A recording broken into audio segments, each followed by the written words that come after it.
সমাজকে বাঁচিয়ে নিয়ে আসতে হলে আমাদেরকে লাগবে কোরআন নামক সংবিধান সকল সেক্টরে সকল জায়গায়, তাহলে সমাজে শান্তি ফিরে আসবে। শান্তি দিবেন কে? ওই কেমনে আমি সংক্ষেপে বলে দিই। আমার মুসলমান বন্ধুগণ, গভীর মনোযোগ। রাসূল পাক সাল্লাল্লাহু আলাইহি ওয়াসাল্লাম ইন্তেকাল করলেন। দুনিয়ার জমিনে যদি দিন কায়েম হয়ে যায়, ইসলামী রাজ কায়েম হয়ে যায়, মানুষ কেমনে শান্তিতে থাকবে একটু তাকাইয়া দেখেন। রাসূলের ইন্তেকালের পরে সিদ্দিক আকবর রাদিয়াল্লাহু তাআলা আনহু মদিনার খলিফা। আল্লাহ রাসূল দুনিয়ার জমিনে নাই, রাষ্ট্রের প্রধান খলিফা সিদ্দিক আকবর। এই রাষ্ট্রের প্রধান বিচারপতি চিফ জাস্টিস হযরত ওমর, আর এই রাষ্ট্রের প্রধান পরামর্শদাতা উপদেষ্টা হযরত আলী, হযরত ওসমান। চমৎকার হয়ে দেশ চলতে লাগলো। কথাগুলো শোনেন। হযরত সিদ্দিক আকবর ফজরের সালাত পড়ে মসজিদে বসা। এমন সময়ে হযরত ওসমান চলে এসেছেন। ওসমান এসে ডাক দিয়ে বলছেন, খলিফাতুল মুসলিমিন আমিরুল মুমিনিন সিদ্দিক আকবর, আপনার কাছে আমি একটা কথা জানতে চাই। সিদ্দিক আকবর বলেন তো, মদিনা নামক রাষ্ট্র আল্লাহর রাসূলের পরে আপনি কি দিয়া চালান? সিদ্দিক আকবর বলছেন, ওসমান রে, আল্লাহর রাসূল ইন্তেকাল করেছেন, আমি তো রাষ্ট্র চালাই কোরআন দিয়া, রাসূলের সুন্নাত দিয়া। ওসমান ডাক দিয়ে বলছেন, আবু বকর, কথা যদি সত্য হয় আমি জানতে চাই, যেই রাষ্ট্রে কোরআন দিয়া চলে, যেই রাষ্ট্রের পূর্ণাঙ্গ সংবিধান আল কোরআন, ওই রাষ্ট্রে যদি একজন নাগরিক না খেয়ে মারা যায়, আল্লাহর আদালতে কি আপনাকে জবাবদিহি করতে হবে? আবু বকর দাঁড়িয়ে গেলেন, চোখের পানি ছেড়ে দিলেন, আর ডাক দিয়া বলছেন, ওসমান, যেই রাষ্ট্র কোরআন দিয়া চলে, এই রাষ্ট্রের একজন নাগরিক যদি না খেয়ে মারা যায়, তার কথা তো অনেক পরে। এই রাষ্ট্রের একটা বিড়াল যদি না খেয়ে মারা যায়, একটা কুকুরও যদি বিনা চিকিৎসায় মারা যায়, আল্লাহর আদালতে খলিফাকে জবাবদিহি করা লাগবে। আল্লাহু আকবার।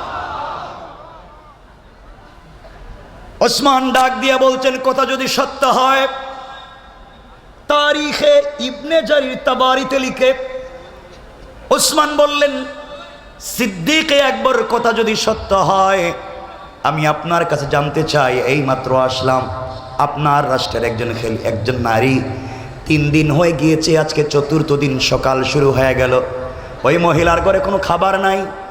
আপনি খলিফা, আপনার রাষ্ট্রের একজন নাগরিকের খবর নিতে পারলেন না, আপনার কোন সংস্থা খবর নিতে পারল না, ব্যাপার কি? সিদ্দিক আকবর চোখের পানি ছেড়ে দিলেন, ডাক দিয়ে বলছেন, ওসমান রে, ও আমার ভাই, আমি নতুন খলিফা, সবার খবর ঠিক মতো নিতে পারি নাই, এই জন্যে হয়তো সমস্যা হয়েছে। তুমি যেহেতু বলে দিয়েছ, আজ থেকে 3 বেলা এই মহিলার বাড়িতে খাবারের ব্যবস্থা করে দিলাম, রাষ্ট্রীয় কোষাগার থেকে, বাইতুল মাল থেকে। ওসমান ডাক দিয়ে বলছেন, আবু বকর, তাই সত্য, আপনি খাবার পৌঁছে দিবেন, কিন্তু আমি জানতে চাই, এই মহিলা একেবারেই বৃদ্ধা, এই মহিলা বিধবা, এই মহিলার স্বামী নাই, এই মহিলার কোনো সন্তান নাই, মহিলা চোখে দেখে না, এমন একজন মহিলার বাড়ি খাবার পৌঁছে দিলে কে খাইয়ে দিবে? কে রান্না করে দিবে? কে তার ঘর মুছে দিবে? কে ওই মহিলার সেবা করবে? আপনার কাছে আমি জানতে চাই। হযরতে আবু বকর বলছেন, ওসমান রে, এই মুহূর্তে আমার কাছে এই মহিলার খিদমতের জন্য আমার কাছে কোনো খাদেম নাই, আমার কাছে এই পরিমাণ পয়সা নাই, যেই পয়সা দিয়ে মহিলার বাড়িতে মানুষ নিযুক্ত করতে পারবো, কর্মচারী দিতে পারবো। পুরা মসজিদ পিন পতন নীরবতা, কেউ কথা বলে না। ওসমান, আবু বকর বললেন, শোনো, আমার দেশের একজন মহিলা, একজন নাগরিক না খেয়ে মারা যাবে, তার বাড়িতে কর্মচারী দেওয়ার মতো কেউ নাই। এমন সময় মধ্যখান থেকে একজন লোক হাত উঠাইয়া দিলেন। সিদ্দিক আকবর বলছেন, কে? আপনি দাঁড়াইয়া যান। উনি দাঁড়িয়ে গেলেন। সিদ্দিক আকবর তাকাইয়া দেখে তার রাষ্ট্রের প্রধান বিচারপতি হযরত ওমর। আল্লাহু আকবার বলেন। আমার চোখের পানি মুছে মুছে বলছেন, আবু বকর, আপনি ওই মহিলার বাড়ির কর্মচারী খুঁজে পাচ্ছেন না, আপনি মহিলার বাড়িতে আমাকে কর্মচারী বানাইয়া দেন। আমি বিনা পয়সায় বিনা পারিশ্রমিকে ওই মহিলার বাড়ি কাজ করে দেব, রান্না করে দেব, ঘর মুছে দেব। সিদ্দিকে আকবর বলছেন, ওমর আপনি রাষ্ট্রের প্রধান আইন কর্মকর্তা, আর আপনি যদি এই মহিলার বাড়িতে কাজে চলে যান, রাষ্ট্রের আইন কে দেখবে, রাষ্ট্রগুলা কে দেখবে? হযরত ওমর বলছেন, আবু বকর আমি অফিসে যাওয়ার আগে সকালবেলা এই মহিলার বাড়িতে কাজ করব, অফিস থেকে ফেরার পথে সন্ধ্যার পরে মহিলার বাড়িতে কাজ করে দেব। এরপরেও যেন বিনিময়ে আল্লাহর রসুলকে সন্তুষ্ট করতে পারি। হযরত সিদ্দিকে আকবর দাঁড়িয়ে গেলেন, বললেন, শোনো ওমর, ওই ওমরকে বলছেন যে ওমরের নাম শুনলে শয়তান রাস্তা চেঞ্জ করে, ওই ওমর যে ওমর রসুল পাকের মাথা কেটে দিতে গিয়েছে, আজ এই ওমর কোরআন নামক শিক্ষা পাওয়ার কারণে, দিন বুঝে আসবার কারণে বিনা পয়সায় একজন অন্ধ নাগরিকের বাড়িতে কাজ করে দিতে চায়। এটা পৃথিবীর কোনো ব্যক্তির, পৃথিবীর দুনিয়ার সাধারণ কোনো মানুষের আদর্শ দিয়ে কাজ হবে না। এই আদর্শ তৈরি করতে পারে একমাত্র আল কোরআন। কোরআন মানুষকে কেমনে পরিবর্তন করতে পারে। আবু বকর বলছেন, শোনো আমার, তাই যদি সত্য হয়, এক সপ্তাহ সময় দিলাম, এক সপ্তাহ যদি মহিলার বাড়িতে ঠিক মতো দায়িত্ব আদায় না করো, এক সপ্তাহ পরে তুমি আমার আদালতে জবাবদিহি করতে হবে। আর যদি ঠিক মতো চলতে না পারো, কিয়ামতের ময়দানে আল্লাহর রসুলের সামনে, আল্লাহর আদালতে তোমার বিরুদ্ধে আমি নালিশ করব। কথা সংক্ষেপ করে দিচ্ছি, সময় নিচ্ছি না। পরের দিন সকালবেলা ফজরের সালাত পড়ে নাস্তা সেরে হযরত ওমর অফিসে যাওয়ার আগে ওই মহিলার বাড়ি পৌঁছে গেলেন। দরজায় নক করে বলছেন, মা আমি আপনার বাড়ির নির্ধারিত খাদেম, রাষ্ট্রের পক্ষ থেকে আমাকে চাকরি দিয়েছে, বলেন আপনার কি করে দেওয়া লাগবে, রান্না করে দেওয়া লাগবে কিনা, ঘর মুছে দেওয়া লাগবে কিনা জানতে চাই। ঘরের ভিতর থেকে ক্ষীণখায় আওয়াজে একজন মহিলা ডাক দিয়ে বলছেন, যুবককে তোমাকে চিনতে পারলাম না। যুবক রে, তুমি আসার প্রায় 3 ঘন্টা আগে আরেকজন যুবক এসে আমার ঘরের সবগুলা কাজ করে দিয়ে চলে গিয়েছে। আমার চিন্তায় পড়ে গেলেন, দায়িত্ব আমার, রাষ্ট্রের পক্ষ থেকে কর্তব্য আমার, কে করে দিয়ে আমাকে বিপদে ফেলে দে। অফিসে সারাদিন ভাল লাগে নাই, সিদ্ধান্ত নিলেন আগামীকালকে ফজরের সালাত পড়ে নাস্তা না করে পৌঁছে যাব মহিলার বাড়িতে। পৌঁছে গেলেন, সংক্ষেপ করে বলি, পরের দিন ফজরের সালাম ফিরাইয়া দৌড়াইয়া মহিলার বাড়িতে পৌঁছে গেলেন। ডাক দিয়া বলছেন, আম্মা জান আমি আপনার বাড়ির নির্ধারিত খাদেম, আপনি বলেন না কি করে দেওয়া লাগবে মা, রান্না করে দেওয়া লাগবে কি করে দিতে চাই। মহিলার জবাব দিচ্ছেন, বাবারে আজও তুমি আসতে দেরি করে ফেলেছ, তুমি আসার 2 ঘন্টা আগে আরেকজন যুবক এসে আমার ঘর মুছে দিয়া আমাকে গোসল করাইয়া রান্না করে নিজের হাতে আমাকে খাইয়ে দিয়ে চলে গিয়েছে। আমার আর নিজেকে সামলিয়ে রাখতে পারলেন না, ব্যাপার কি, আমি এত বড় পরীক্ষায় পড়েছি, কে ওই কাজ করে আমাকে বিপদে ফেলে দেয়। পরের দিন সিদ্ধান্ত নিলেন, ফজরের সালাতের আগে, তাহাজ্জুদের সালাতের পরে ওই মহিলার বাড়ি পৌঁছে যাবেন। যেই কথা সেই কাজ। পরের দিন, তৃতীয় দিন, ওই মহিলার বাড়িতে হযরত ওমর পৌঁছে গেলেন ফজরের সালাতের আগে। ডাক দিয়ে বলছেন, মা আপনার বাড়িতে কি করে দেওয়া লাগবে বলেন, আমি এসেছি, রান্না করে দেওয়া লাগলে বলেন মা।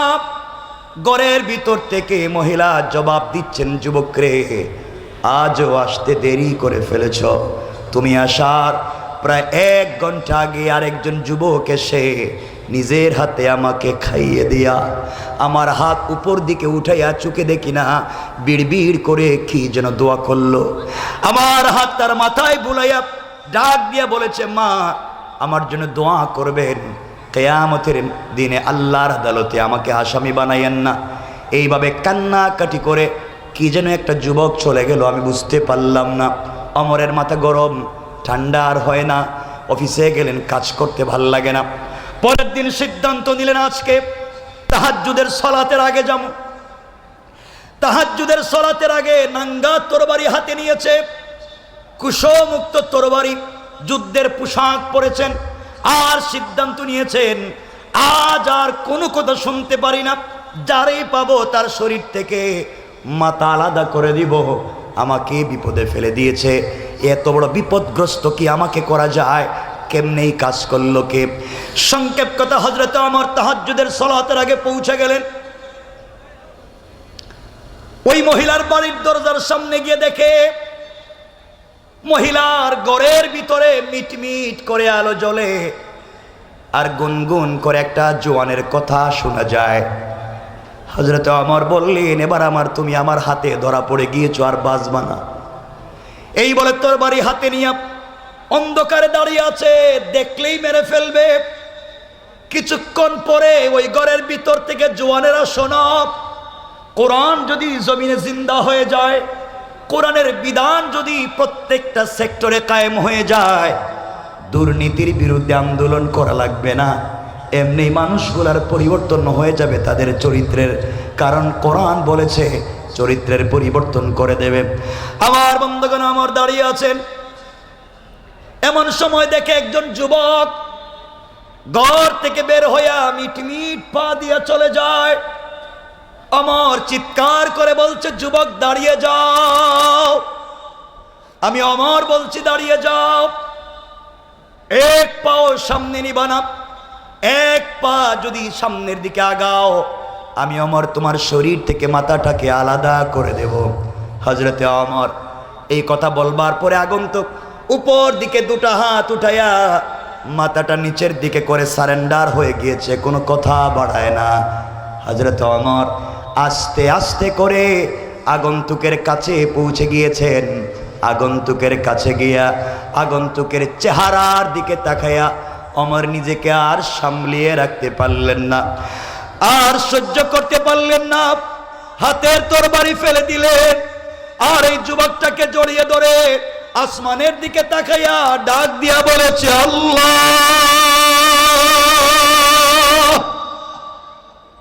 কারে আমি সামনে দেখি, কে সে? ওমর তাকাইয়া দেখে যে লোকটা সামনে দাঁড়াইয়া চোখের পানি ছেড়ে দেয়া হাত উপর দিকে ওঠাইয়া সারেন্ডার হয়ে দাঁড়িয়ে আছে, সে আর কেউ না, তিনি হলেন মদিনার রাষ্ট্রের খলিফা হযরতে আবু বকর। আল্লাহু আকবার।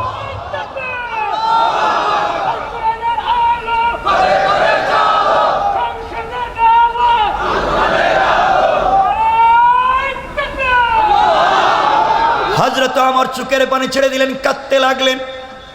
ভাই আবু বকর, আপনি এখানে কেন? কেন এই মহিলার ঘর থেকে আপনি বের হয়েছেন জানতে চাই।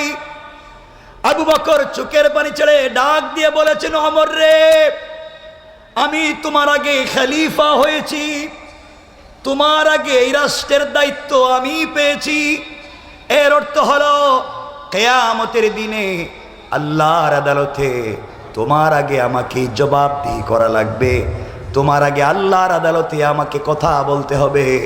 এই জবাবদিহিতার ভয় যখন ঢুকে যায়, নাগরিকের চিন্তা যখন মাথায় ঢুকে যায়, ওই কারণে আমি আর বাড়িতে বিছানায় পিঠ লাগাইয়া ঘুমাতে পারি না। তোমার আগে আগে মহিলার বাড়ির কাজগুলা আমি করে দিয়ে যাই। আল্লাহু আকবার। চিন্তা করেন, একটা রাষ্ট্রের খলিফা কি পরিমাণ বিনয়ী হতে পেরেছেন। কে বানিয়েছে? আল কোরআন বানিয়েছে। আল কোরআনের শিক্ষাই এই পরিবর্তন করে। আমার বন্ধুগণ, ওমর তাকাইয়া দেখেন পায়ের মধ্যে জুতা নাই। ডাক দিয়া বলছে, আবু বকর, তোমার পায়ে জুতা নাই কেন বলো?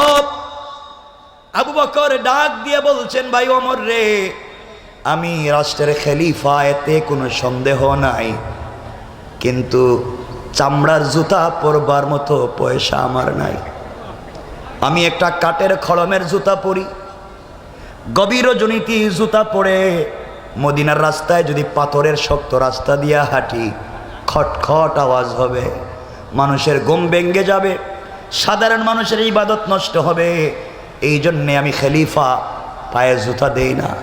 একটা রাষ্ট্রের খলিফা চামড়ার জুতা পরবার মতো পয়সা নাই, আর আমাদের দেশের বদমাইশেরা জনগণের টাকা মেরে মেরে বিদেশে তারা পাচার করে বাড়িঘর বানায়। ঠিক কিনা বলেন? এই জন্য আল্লাহ বলেছেন, কিতাবুন আনজালনাহু ইলাইকা লিতুখরিজান নাসা মিনাজ যুলুমাতি ইলান নূর। ও বন্ধু আমার, তোমার কাছে এমন একটা কিতাব আমি দিয়েছি, যেই কিতাবের নাম আল কোরআন। ওইটাকে যদি সুন্দর করে সমাজে চতুর্দিকে লাগিয়ে দেওয়া যায়, অন্ধকার থাকবে না, আলোকিত করে দিবেন। আওয়াজ করে বলেন কে? আরো জোরে বলেন কে?